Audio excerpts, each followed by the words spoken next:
Selamat sore Tribunor, senang sekali saya Mesya Marisa Besi bisa menyapa Anda kembali di Tribun Ambon hari ini, edisi 11 Oktober 2023. Di mana sejumlah informasi terbaru dari kota Ambon dan sekitarnya akan kami hadirkan untuk Anda. Kita mulai dengan berita pertama. Kabur setahun Muhammad Irfan DPO terpidana narkoba akhirnya ditangkap tim Kejati Maluku. Tim tangkap buron atau tabur Kejaksaan Tinggi atau Kejati Maluku akhirnya kembali berhasil menangkap DPO terpidana kasus narkotika. Kali ini berhasil menangkap Muhammad Irfan yang kabur sejak tahun 2022 itu. Kasih-Penkum Kejati Maluku Wahyudi Kareba mengatakan terdakwa ditangkap di Kampung Baru, Desa Laha, Kecamatan Teluk Ambon, Kota Ambon, Selasa 10 Oktober 2023 sekitar pukul 3 sore. Proses penangkapan dikoordinir Kasih Bidang Intelijen Kejati Maluku Hasan M. Tahir. Dijelaskannya DPO terpidana ditangkap berdasarkan surat permohonan bantuan pemantauan dan surat penetapan DPO dari Kejaksaan Negeri Ambon. Terdakwa seharusnya menjalani pidana penjara selama 1 tahun dan 8 bulan, namun kabur. Pidana penjara tersebut berdasarkan putusan Mahkamah Agung nomor 2294-Pit-Sus-2022 tanggal 22 Juni 2022 dengan amar putusan perbaiki putusan Pengadilan Tinggi Ambon nomor 80-Sus-2021-PT Ambon tanggal 23 Desember 2021 yang menguatkan putusan Pengadilan Negeri Ambon nomor 248-Sus-2021-PN Ambon tanggal 10 November 2021. Setelah melakukan penangkapan Tribuners, tim tabur Kejati Maluku mengamankan DPO terpidana di kantor Kejaksaan Tinggi Maluku. Kemudian diserahkan dengan berita acara kepada Kasih Pidum Kejari Ambon, Hibertus Tanate untuk dieksekusi. Jaksa kemudian mengeksekusi terpidana ke lapas kelas 1A Ambon untuk menjalani masa pidana. Tahun 2022 terbukti melakukan tindak pidana narkotika. Setelah dilakukan pengamatan dan pengintaian selama beberapa hari, tim tabur Kejati menangkap yang bersangkutan di daerah Kampung Baru, Desa Laha, Kecamatan Teluk Ambon, Kota Ambon. Selanjutnya yang bersangkutan dibawa ke kantor kejaksaan untuk dilakukan proses administrasi. Dan setelah dilakukan administrasi, yang bersangkutan kita masukkan ke lapas kelas 1A Waiheru, Kota Ambon. Bukti melakukan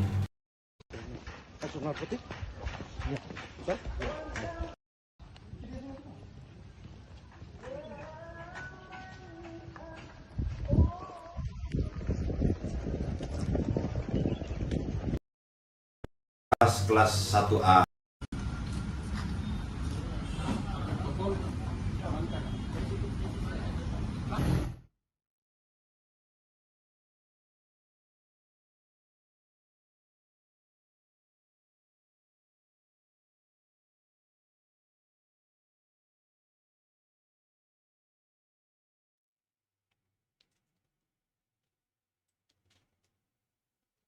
Kita ke berita selanjutnya, Tribuners, sehari diberitakan air mancur Taman Patimura kini dibersihkan. Sehari pasca diberitakan air mancur di Taman Patimura Ambon, Kelurahan Uriteto, Kecamatan Sirimau kini mulai dibersihkan. Pantauan tribunambon.com di lokasi pukul 4 sore, sekitar 10 petugas tengah membersihkan kolam air mancur itu. Air yang mulanya kotor dan dipenuhi dengan lumut telah dibuang dari dalam kolam.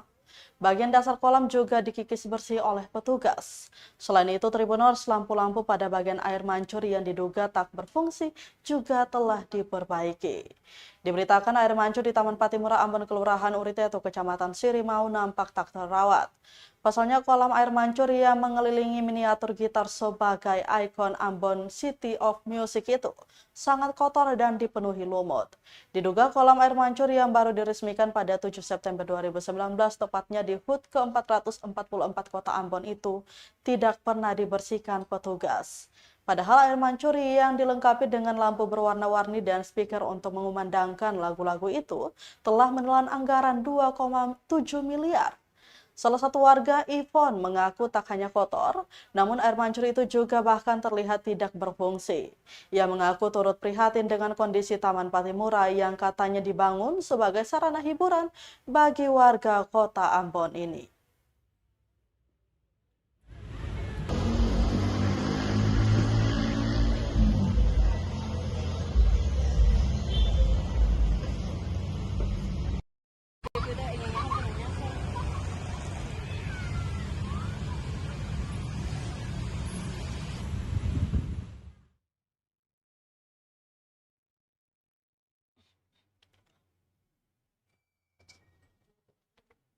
Tribuners tersangka pelaku Ade Lukman perankan 31 adegan rekonstruksi pencurian di DPRD Ambon. Ade Lukman tersangka pelaku pencurian uang di gedung DPRD Ambon perankan 31 adegan rekonstruksi. PSK Humas Polresta Pulau Ambon dan Pulau-Pulau Lease Ibda Janet Luhukai menjelaskan, pelaksanaan rekonstruksi itu dimulai dari adegan pertama tersangka datang hingga meninggalkan gedung DPRD itu. Semua peran diperagakan mulai dari persiapan alat yang digunakan untuk mencuri, merusak jendela gedung hingga mengambil uang dan receiver CCTV untuk menghilangkan jejak. Dijelaskan rekonstruksi pun berlangsung mulai dari halaman parkir DPRD, gedung A, B, dan gedung C Baileo belakang Soya itu. Para petugas Satpol PP selaku saksi yang memegang kunci pintu ruangan juga turut terlibat dalam adegan rekonstruksi. Lanjut Luhukai, gelaran rekonstruksi itu berdasarkan P19 dari JPU, kasus pencurian sebagaimana dimaksud pasal 363 ayat 1 ke 5 KUH Pidana dan atau 362 KUH Pidana. Dengan laporan polisi nomor LP-B-351-7-2023 Polresta Ambon Polda Maluku tanggal 28 Agustus 2023. Kemudian SP Sidik nomor 133-Res17-2 tanggal 28 Agustus 2023 dan P19 JPU nomor B2013-Ki110-EOH titik 1-09-2023. Diberitakan dilaporkan ruang bagian keuangan kantor DPRD Kota Ambon dibobol maling. Uang milik Sekretariat DPRD Ambon pun berhasil dicuri pelaku sebesar 117 juta rupiah. Setelah mendapat laporan, anggota Polresta Pulau Ambon kemudian menggelar olah tempat kejadian perkara atau TKP Senin 28 Agustus 2023 sekitar pukul 11 siang. Beberapa orang dari Satpol PP dan juga PNS di DPRD Kota Ambon hari itu juga diperiksa polisi. Tak butuh waktu lama, sorenya polisi langsung mengamankan ASL, 51 tahun terduga pelaku pencurian.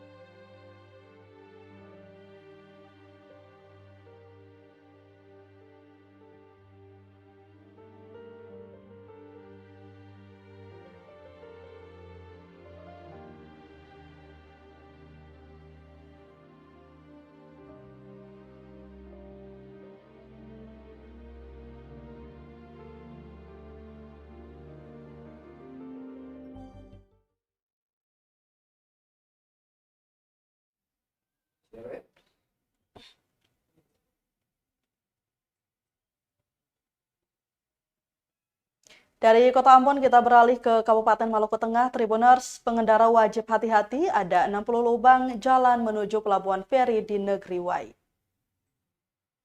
Pengendara wajib berhati-hati jika berkendara menuju ke Pelabuhan Penyeberangan Feri yang berlokasi di Negeri Wai, Kecamatan Salahutu, Kabupaten Maluku Tengah. Pasalnya, jalan aspal di Negeri Wai menuju ke Pelabuhan Feri mengalami banyak kerusakan. Terlebih ketika malam hari tidak ada fasilitas penerangan yang memadai. Pantauan tribunambon.com sekitar pukul 3 sore di lokasi terdapat kurang lebih 60 lubang jalan. Sebanyak 26 lubang jalan berukuran besar dengan diameter lebih dari 50 cm dan kedalaman lebih dari 10 cm. Sementara sisanya Tribuners 34 lubang jalan termasuk kategori ringan dengan diameter kurang dari 50 cm dan kedalaman kurang dari 10 cm. Titik kerusakan parah berada di ruas jalan kawasan Nang dan ruas jalan Tali Takumi di tepi pantai. Salah seorang warga setempat, Inyong Mas Paitela, mengaku kerusakan jalan sudah terjadi sekitar 20 tahun lalu, namun hingga kini belum ada perbaikan jalan atau pengaspalan ulang. Dirinya berharap ada upaya perbaikan yang dilakukan oleh pemerintah Kabupaten Maluku Tengah.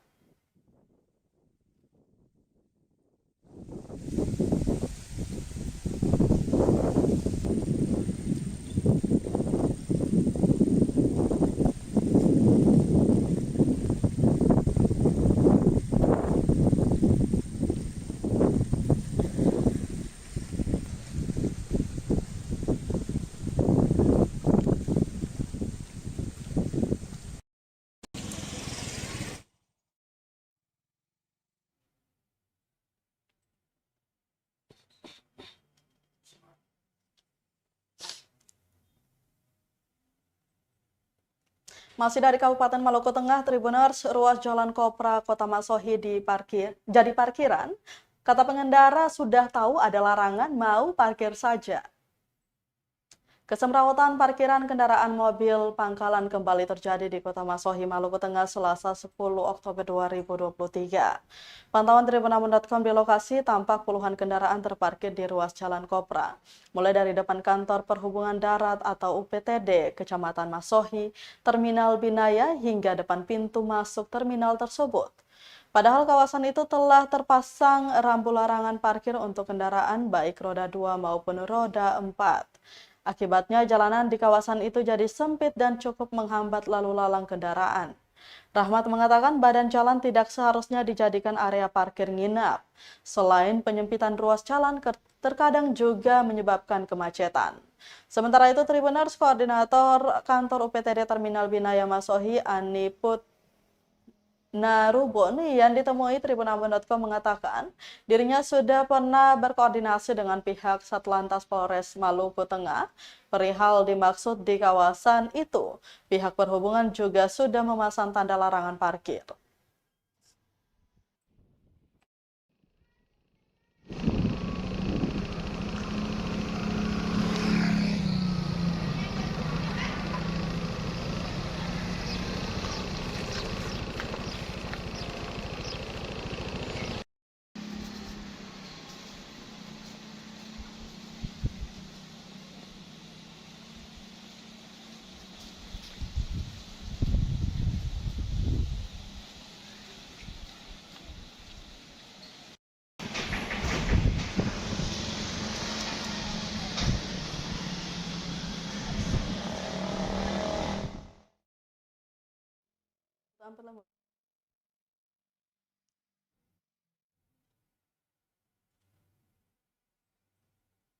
Baik Tribuners, berita tadi sekaligus menutup rangkaian kebersamaan kita di Tribun Ambon hari ini, edisi 11 Oktober 2023. Mewakili seluruh kru yang bertugas, saya Mesya Marsa Besi pamit undur diri. Selamat sore dan sampai jumpa. Amato. Download Tribun X sekarang, menghadirkan lokal menjadi Indonesia.